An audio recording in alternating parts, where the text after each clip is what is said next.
All right, welcome to the Meltdown Podcast here streaming. I want to discuss some of the controversy from yesterday regarding Heritage Foundation and this Shabbat dinner. First of all, for those who are unaware of what Shabbat dinner is, it is not a coercive religious event. It is not like going into a synagogue or a church or a mosque. It is having dinner. Yes, there are prayers that are said before and after the meal. If you've ever sat with a religious Jew and never had food, there are prayers that are said before and after the meal. Now, it happens to be somewhat glorified in the sense that as the day of rest, there's something that brings people together. There are no phones, there's no technology. So it has an outsized impact in one's life. But the idea that this is a uniquely Jewish experience, different than every other experience that you've ever had in human history as a Jew, is not true. I also want to be clear that there was no coercion. It was a suggestion made. Bethany Mandel actually came out and said that she made the suggestion as a way of trying to build bridges. It was good faith after what happened with the Heritage Foundation. Now, the pretext to what was going on, and it's very important because people are intentionally misleading or perhaps just ignorantly not sharing the truth as it is or how it should be. What was going on was that there was a speech, a very objectionable speech that Kevin Roberts, the president of Heritage Foundation, released on October 30th. My sources indicate to me that Evan Myers and Ryan, who has since resigned, were the speechwriters. Evan Myers is the head speechwriter for Kevin Roberts. So with that pretext, let's actually just listen to the speech again so we can understand full context of exactly what was going on and why people were upset in the first place. About one thing. Christians can critique the state of Israel without being anti-Semitic. And of course, anti-Semitism should be condemned. My loyalty as a Christian and as an American is to Christ first and to America always. When it serves the interests of the United States to cooperate with Israel and other allies, we should do so with partnerships on security, intelligence, and technology. But when it doesn't, conservatives should feel no obligation to reflexively support any foreign government, no matter how loud the pressure becomes from the globalist class or from their mouthpieces in Washington. The Heritage Foundation didn't become the intellectual backbone of the conservative movement by canceling our own people or policing the consciences of Christians. And we won't start doing that now. We don't take direction from comments on X, though we are grateful for the robust free speech debate. We also don't take direction from members or donors, though we are inherently grateful for their support. And we're adding more every day. This is the robust debate we invite with our colleagues, our movement friends, our members, and the American public. We will always defend truth. We will always defend America, and we will always defend our friends against the slander of bad actors who serve someone else's agenda. That includes Tucker Carlson, who remains, and as I have said before, always will be a close friend of the Heritage Foundation. The venomous coalition attacking him are sowing division. Their attempt to cancel him will fail. Most importantly, the American people expect us to be focusing on our political adversaries on the left, not attacking our friends on the right. I disagree with, and even abhor, things that Nick Fuentes says. But canceling him is not the answer either. When we disagree with a person's thoughts and opinions, we challenge those ideas in debate. And we have seen success in this approach as we continue to dismantle the vile ideas of the left. As my friend Vice President Vance said last night, what I am not okay with is any country coming before the interest of American citizens, and it is important for all of us, assuming we are American citizens, to put the interest of our own country first. That's where our allegiance lies, and that's where it will stay.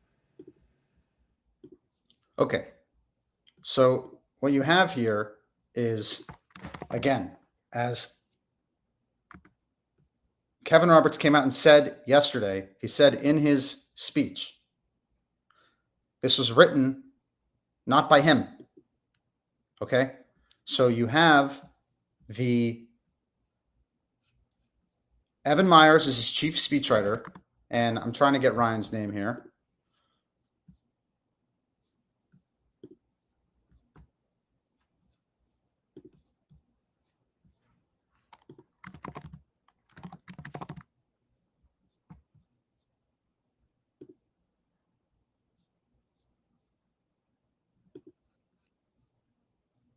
Ryan Newhouse, okay?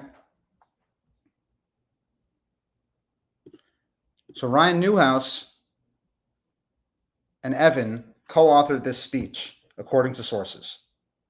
So with that context, okay, of this is what they're saying, these vile, anti-Semitic, anti-American comments.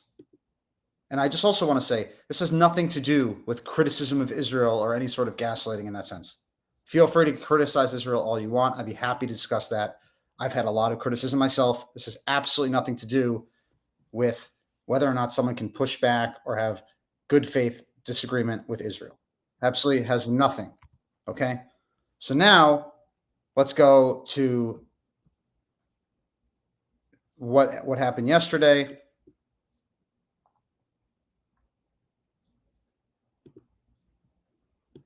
Thank you, Mike. That's a hard act to follow. Thought you did a really good job, and I just want to say I'm grateful for all of our colleagues who are speaking up today, and especially for our colleagues on the National Task Force to Combat Anti-Semitism. I'm especially grateful for their work. I also have a question about it, given some of the leaks that occurred yesterday. Right now, the National Task Force to Combat Anti-Semitism is demanding that Heritage host Shabbat dinners with Heritage interns and junior staff. The faith of many Christians here at Heritage, myself included, would prevent us from attending these dinners in good conscience. As you know, for many Christians, Friday is a special day of prayer and Now, I just want to say, nobody was forced to attend any Shabbat dinner. It was a suggestion of the task force, as Victoria Coates will soon confirm. abstinence to commemorate the death of Christ.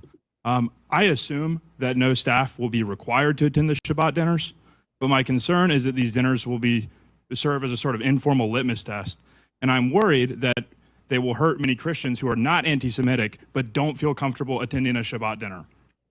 I would like to know how you guys would respond to that concern and how we can be sure that the dinners won't be used that way when the people requesting them or someone has already been leaking them to the media. First of all, the attack here is talking about leaks to the media and saying that the people requesting them are already leaking to the media.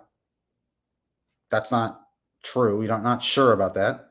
Second of all, just the idea that you're all of a sudden challenging that if people are trying to essentially humanize Judaism, so it's not just all about Israel and politics, and actually have a discussion with Jewish people, because not all Jewish people are Israeli. I know that might be something on the woke right, like the Nick Fuentes group, but that's actually just not true. So just the framing of the question is deeply problematic, and it has to be seen in the context of the fact that he wrote or co-wrote the speech.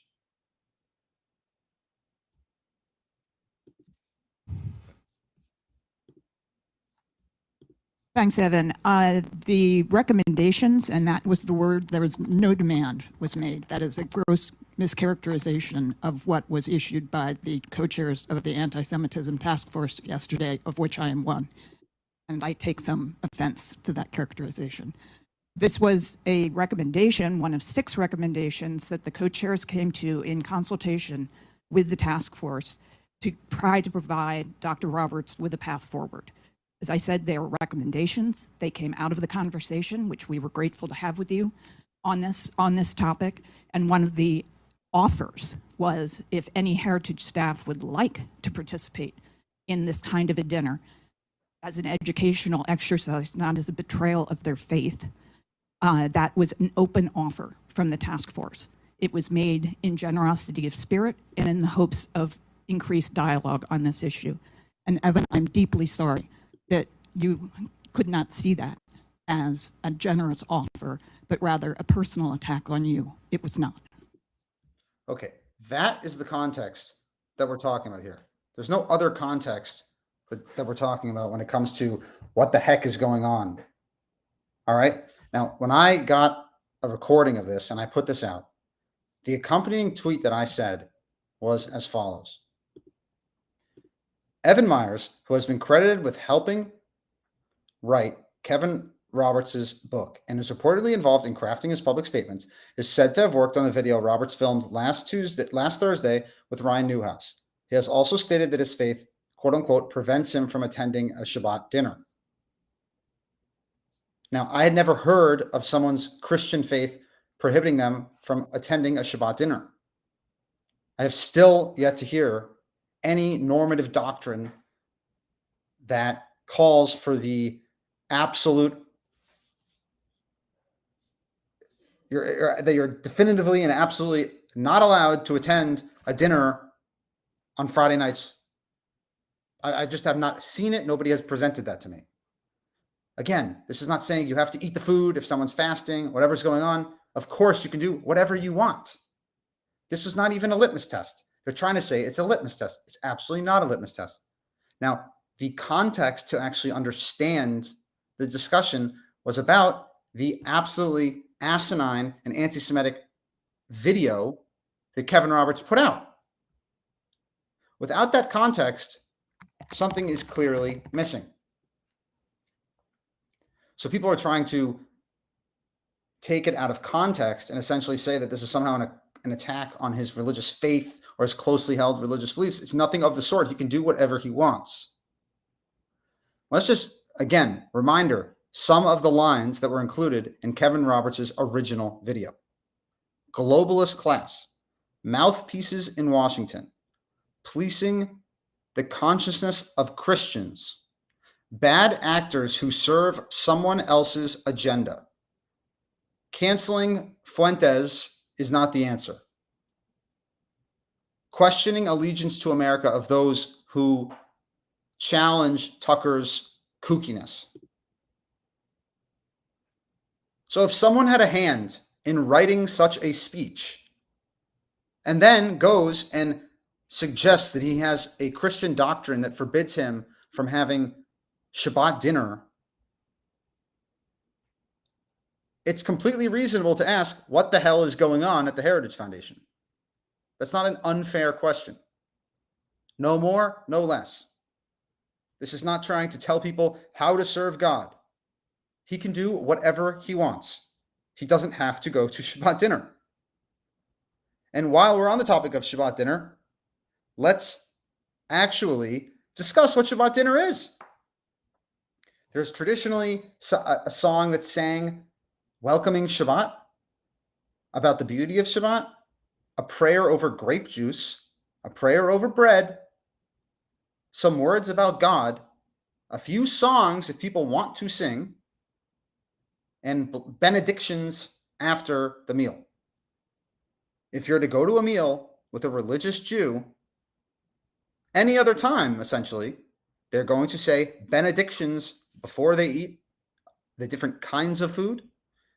It could be multiple benedictions, and it also could be benedictions when they finish eating. It's really not that difficult. It's really not that difficult. So there's a bigger question, is that can you sit with religious Jews as they're eating food? Once we answer that question, we can go to something else. But this is not the same as putting on tefillin or phylacteries or putting on a tallis or something of that sort.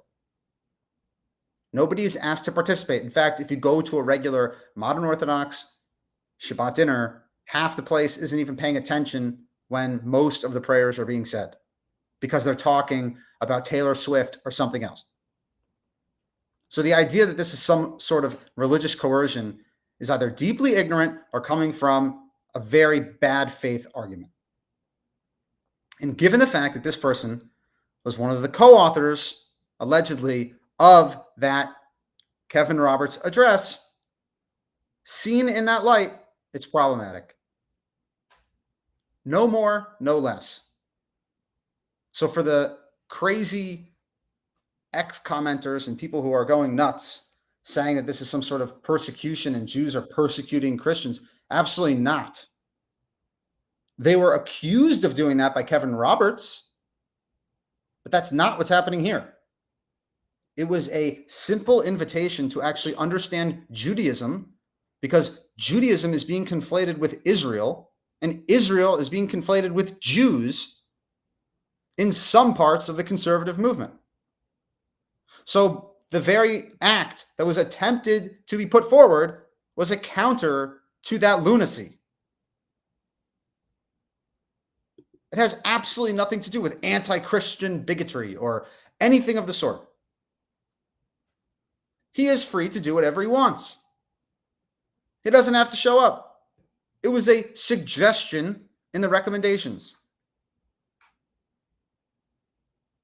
And his commentary is seen differently in the light of the fact that he wrote one of the most anti-Semitic videos, allegedly, that I've ever seen in the conservative movement. So in that light, the comments about Shabbat can be understood. It is not a litmus test. It is not trying to say that Christians' practice is invalid or there's any sort of judgment. Absolutely not. It can be understood in the context that there's a speechwriter who has participated in something that was extremely offensive and then goes on to talk about closely held religious beliefs that I genuinely have no idea and never heard about before. No more, no less. That's it.